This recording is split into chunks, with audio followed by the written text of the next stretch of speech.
The failure of the late Soviet economy was a huge embarrassment to the party that claimed to make the material lives of its people better. Mikhail Gorbachev, who was the last Soviet leader, tried to save communism by reforming it from within. And he started with allowing economic restructuring, then moved on to a policy of economic openness.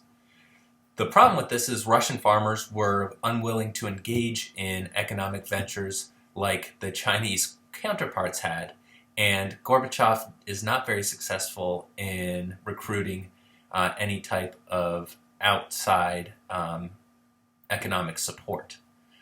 Foreign investment, I guess, was the term I was looking for there. So what ends up happening is Gorbachev's reforms result in an economic downturn, and they allowed protesters to criticize the government.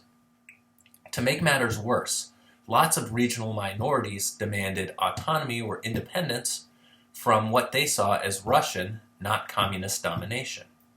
And Gorbachev refused to use force against these movements in areas where people weren't ethnically Russian.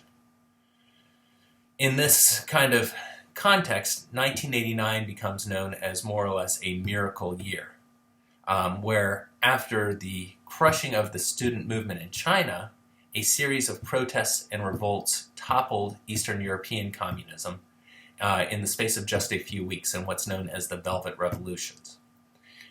Importantly, the USSR did not move to prop up any new unpopular regimes that developed there.